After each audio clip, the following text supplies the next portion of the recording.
Hello. Good morning. A lot of children don't like school. And if they say they do, they usually give reasons such as recess or they enjoy hanging out with their friends. But frankly, we do not need school for that. Those activities can occur with the complete absence of any classes. Now this needs to change because what we're doing right now in schools is shoving facts down the student's throat. But instead, we need to inspire the will to learn. Because frankly, getting anything shoved down your throat is a very unpleasant feeling. So what we need to do is to allow students to learn by themselves and to continue this process even after they graduate. So what we need to do in schools is to give the students a unique experience, and we need to lessen control. For example, in my high school, and everyone else's, I guess, since a lot of people are from Bel Air, but a lot of teachers conduct their classes through a PowerPoint. And this PowerPoint is essentially a summary of a textbook chapter that we're going through in class. And what I'm suggesting is that schools should provide a medium in which students can do things and learn things that they cannot do at home. Students can read through the textbook, they can do worksheets at home. We do not need school for that. But what we can do in schools is go on field trips. We can look at demonstrations, and we can perhaps listen to guest speakers. Field trips are a good medium for this sort of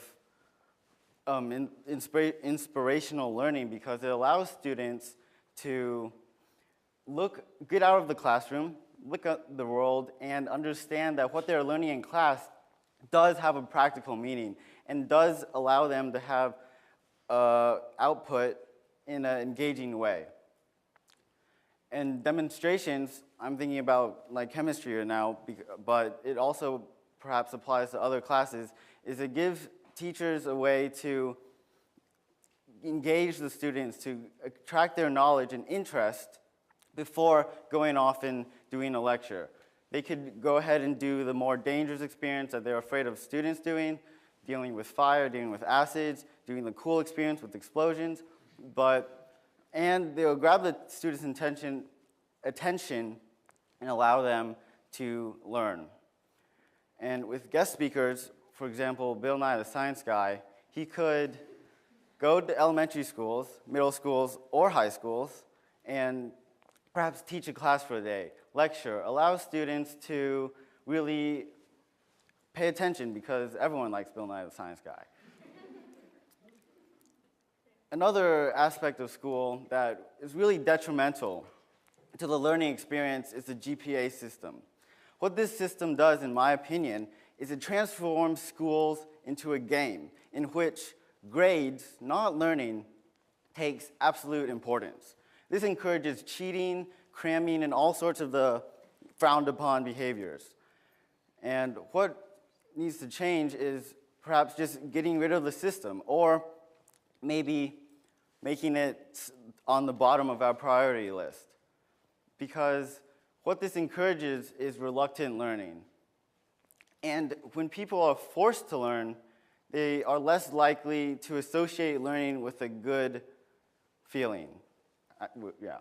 So later in life, after school, after college, when they are doing the job, they are more reluctant to learn things that are not taught in school. For example, filing taxes, or simple economics, or perhaps coding, or something like that.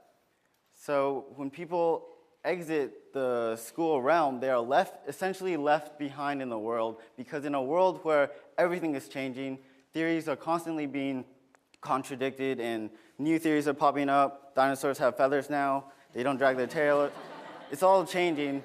People need to keep up with the world. And through this inspiration, if children really want to learn, if they really have the passion and the interest to learn something new, not only would they be interested in going to school, but they will continue throughout their lives and make the world a better place. Thank you.